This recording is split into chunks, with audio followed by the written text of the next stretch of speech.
Assalamualaikum warahmatullahi wabarakatuh. Bismillahirrahmanirrahim. Alhamdulillahirabbil alamin.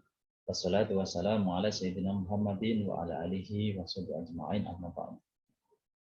Adik-adik mahasiswa semuanya, pertama-tama marilah kita senantiasa bersyukur kepada Allah Subhanahu wa taala yang mana berkat rahmat hidayah dan inayahnya sehingga kita masih diberikan kesehatan, kenikmatan, kesempatan, dan keimanan. Kedua kalinya, selawat serta salam tetap kita limpahkan kepada Nabi kita, Nabi Muhammad SAW, yang telah menunjukkan umat manusia dari jalan kegelapan menuju jalan yang terang benderang.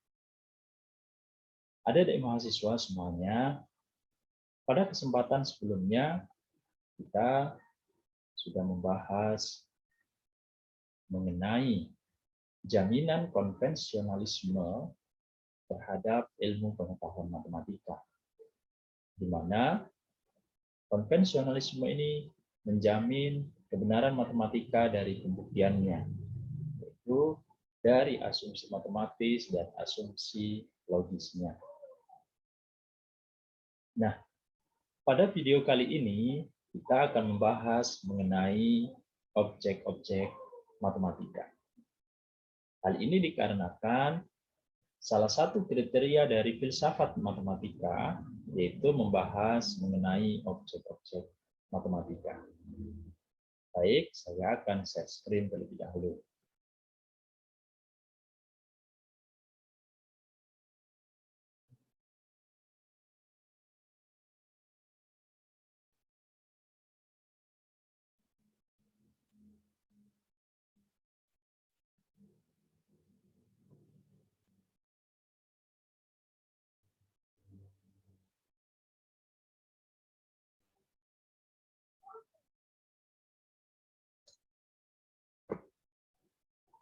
Nah, pada kesempatan kali ini kita akan bahas mengenai topik 7 dari bab 3 tentang filsafat, yaitu konstruktivisme sosial sebagai filsafat matematika, di mana kita akan fokus pada objek-objek matematika.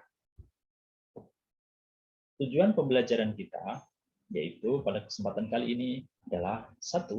Diharapkan mahasiswa dapat memahami mengenai dasar keberadaan objek matematika menurut pandangan konstruktivisme sosial ini.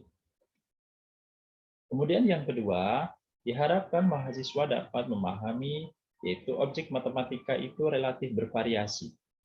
Dan yang ketiga, diharapkan mahasiswa dapat memahami bahwa objek matematika itu digunakan untuk menggambarkan dunia. Kemudian yang keempat, objek matematika itu relatif, artinya dia akan semakin abstrak. Oke. Menginjak tujuan pembelajaran kita yang pertama, yaitu di mana dasar keberadaan objek matematika. Apa yang menjadi dasar dari keberadaan objek matematika menurut pandangan konstruktivisme sosial ini? Yaitu penerimaan sosial menjadi dasar dari keberadaan independen objek-objek matematika. Nah, artinya apa, Pak? Bahwasannya kita tahu kalau konstruktivisme sosial ini memandang bahwa ilmu pengetahuan matematika itu merupakan hasil dari konstruksi sosial. Nah, pada saat terjadi konstruksi sosial itu ada suatu proses dari pengetahuan subjektif menjadi pengetahuan objektif. Nah, proses dari pengetahuan subjektif menjadi pengetahuan objektif ini jika apa? Diterima secara sosial. Oleh karena itu, objek-objek matematika yang sudah diterima secara objektif atau secara luas ini adalah dasarnya penerimaan sosial. Nah, kemudian asumsi berfungsi untuk melekatkan aturan dan kebenaran matematika. Nah, di mana kita tahu bahwasannya ada dua asumsi di dalam pembuktian kebenaran matematika, yaitu asumsi matematis dan asumsi logis. Nah, mereka berfungsi untuk apa, Pak? Melekatkan aturan dan bagaimana membuktikan kebenaran matematika itu. Itu yang dimaksud berfungsi untuk melekatkan aturan dan kebenaran matematika.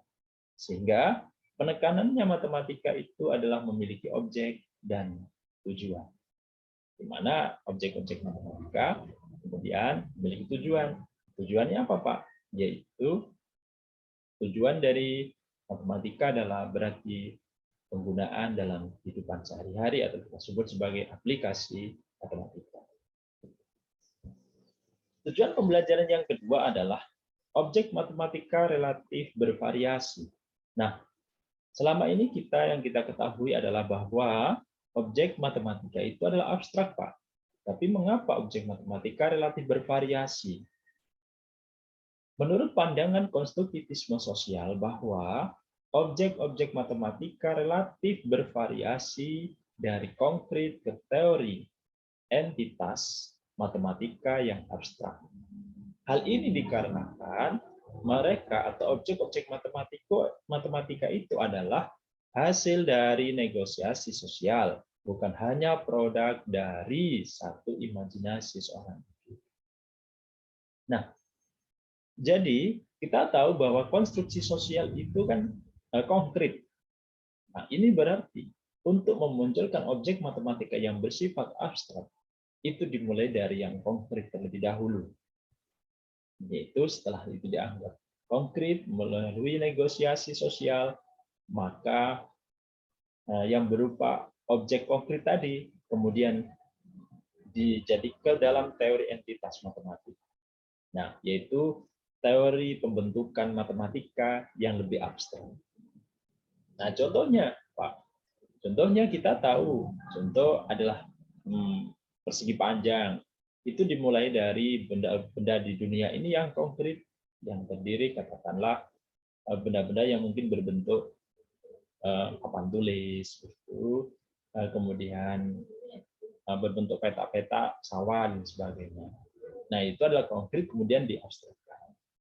Nah, inilah pandangan dari konstruktivisme sosial yang menyatakan bahwa objek matematika relatif bervariasi, yaitu dari hal-hal yang objeknya bersifat konkret menuju kepada objek-objek matematika yang lebih abstrak. Nah, kemudian yang ketiga, objek matematika ini menggambarkan dunia. Nah, mengapa demikian, Pak? Menurut pandangan konstruktivisme sosial, banyak istilah-istilah dasar dan konsep matematika memiliki aplikasi dan contoh-contoh konkret di dunia ini. Nah, di mana istilah-istilah dasar dan konsep matematika memiliki aplikasi. Contoh, kita tahu tadi ada persegi panjang, luasnya itu panjang kali lebar. Nah, ini adalah suatu konsep matematika dan dia memiliki aplikasi dan contoh-contoh konkret. Misalnya, seseorang akan membangun rumah atau membangun jalan, berapa luasan yang dibutuhkan. Nah, itulah contoh-contoh konkret di dunia dari aplikasi konsep matematika. Kemudian yang kedua, karena mereka atau objek-objek matematika adalah bagian dari bahasa yang dikembangkan untuk menggambarkan fisik dari dunia.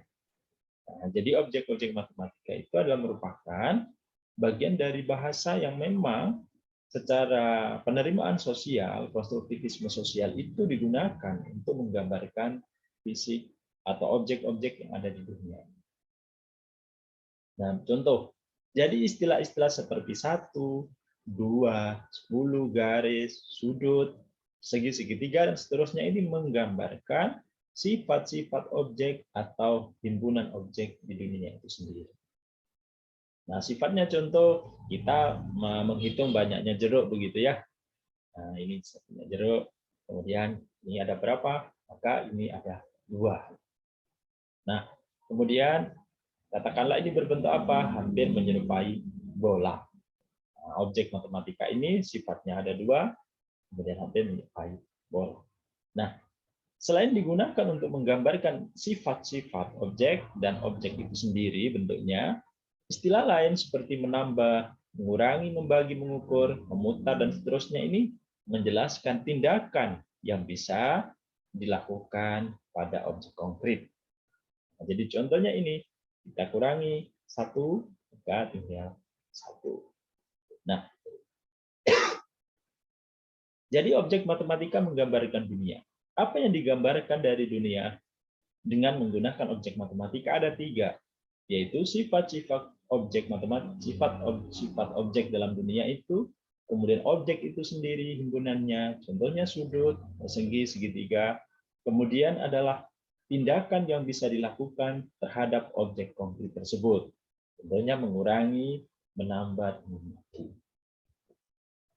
Nah, perlu dipahami bahwa objek matematika itu pada tingkat yang tinggi dia semakin abstrak. Oleh karena itu, contoh pada saat kita dulu waktu belajar SD, di SMP, jangan langsung abstrak, tapi kita mengajarkan kepada anak didik kita itu adalah hal-hal yang konkret yang berkaitan dengan matematika. Contoh menghitung aja 1 tambah 1, kita bisa menggunakan 1 pensil ditambah 1 pensil yang sama, berarti sama dengan 2 pensil. Nah, tetapi objek matematika pada tingkat yang tinggi semakin abstrak. Sebenarnya dari mahasiswa ini mempelajari banyak matematika yang bersifat abstrak, di mana pada tingkat yang lebih tinggi dan lebih jauh istilah matematika semakin abstrak. Karena melalui hierarki hampir semua istilah matematika memiliki definisi dan menunjuk objek pada tingkat yang lebih rendah. Apa maksudnya, Pak? Saya akan memberikan contoh. Jadi pengembangan objek-objek matematika yang bersifat konkret ini memiliki definisi dan menunjuk pada objek yang bersifat rendah, pada tingkat yang lebih rendah. Contoh. Nah, pada saat kita mempelajari vektor, ruang vektor. Nah, kita mengenal istilah dimensi 2, kemudian kita juga mengenal istilah ruang atau dimensi 3. Nah, itu dikembangkan menjadi dimensi 4. Nah, seperti apa dimensi 4? Kan tidak konkret lagi itu. Sampai dimensi 5 ada dimensi 6 sampai pada dimensi n. Itulah mereka hampir semua istilah matematika memiliki definisi dan menunjuk pada tingkat yang lebih rendah. Mengapa demikian? Karena secara hierarki matematika dikembangkan dari hal-hal yang ilmu pengetahuan itu sudah mapan, tingkat yang lebih rendah, ke dalam tingkat yang lebih tinggi. Dengan demikian, objek matematika yang objektif terdiri dari beberapa yang konkret, tapi lebih banyak yang abstrak. Nah, berikutnya adalah apa perbedaan matematika konkret dengan teoritis ilmu. Perlu dipahami bahwa matematika konkret ini memiliki referensi empiris. Artinya matematika konkret ini adalah selalu ada di dunia ini. Referensinya adalah apa? Yaitu hal-hal yang empiris atau hal-hal yang berupa fisik di dunia. Nah, itulah disebut sebagai matematika konkret. Nah, kemudian bagaimana dengan teoritis ilmu? Teoritis ilmu ini adalah hanya menunjukkan keberadaan dari teori tersebut, yaitu menunjukkan eksistensi dari suatu teori. Nah, contoh, di dalam matematika, di dalam fisika contohnya kita mengenal istilah teori relativitas, kemudian teori Newton. Nah, itu teoritis ilmu tentang hal-hal seperti itu, apakah ada di dunia? Ada. Nah, itu ditunjukkan dengan eksistensi dari teori tersebut. Nah, jadi setiap teori yang muncul, yang kita kemukakan atau yang para matematika kemukakan, itu keberadaan di dunia harus ada, yang disebut sebagai eksistensi. Nah, sedangkan matematika konkret itu yaitu adalah referensinya adalah bersifat empiris. Nah, jadi kalau teoritis ilmu ini adalah boleh abstrak, atau kita katakan teoritis ilmu ini adalah bersifat abstrak, di mana keberadaannya di dunia itu ada. Nah, dari sini ada di mahasiswa sudah mempelajari tentang objek-objek matematika menurut pandangan konstruktivisme sosial, di mana pandangan konstruktivisme sosial adalah bahwa objek matematika merupakan hasil dari konstruksi sosial dan budaya, di mana objek matematika tersebut bersifat objektif dalam arti bahwa mereka itu umum, diterima secara sosial, dan ada kesepakatan intersubjektif tentang sifat dan keberadaan objek matematika. Pandangan konstruktivisme sosial adalah bahwa entitas matematika tidak lebih permanen dan abadi daripada konsep-konsep umum, yaitu antara lain kecantikan, kebenaran, keadilan, kemudian kebaikan, dan kejahatan. Itu adalah konsep-konsep umum, di mana berarti keberadaan dari objek-objek matematika ini adalah tidak permanen, di mana dia masih dapat dikembangkan dan diprediksi. Demikian penyampaian mengenai objek-objek matematika menurut konstruktivisme sosial. Dari situ, adik-adik mahasiswa sudah memahami bahwa dasar keberadaan objek matematika menurut pandangan konstruktivisme sosial itu yang menjadi dasar penting adalah penerimaan secara sosial. Apakah objek matematika diterima sosial? Kalau iya, dia menjadi objek-objek matematika. Kemudian, objek matematika ini relatif bervariasi. Mengapa, Pak? Karena penerimaan dilakukan secara sosial dari hal yang konkret dulu menuju kepada hal yang lebih abstrak.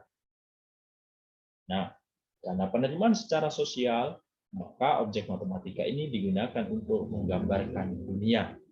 Ada 3 hal penting yang digambarkan oleh objek matematika di dunia ini, yaitu sifat-sifat objek itu sendiri, kemudian himpunan objek di dunia itu, dan apa tindakan yang bisa dilakukan oleh terhadap objek konkret tersebut. Nah, karena merupakan penerimaan sosial, maka objek matematika ini yaitu bervariasi. Nah, bervariasi artinya dari yang konkret menuju pada yang abstrak. Dengan demikian, objek matematika ini terdiri dari beberapa yang bersifat konkret, tetapi yang lebih banyak itu adalah bersifat abstrak. Nah, itulah pembahasan kita mengenai objek-objek matematika menurut pandangan konstruktivisme sosial. Demikian video pembelajaran pada kesempatan kali ini. Semoga membawa manfaat bagi kita semua. Jangan lupa like, share, and comment, and subscribe. Kurang lebihnya saya mohon maaf. Wassalamualaikum warahmatullahi wabarakatuh. Bye.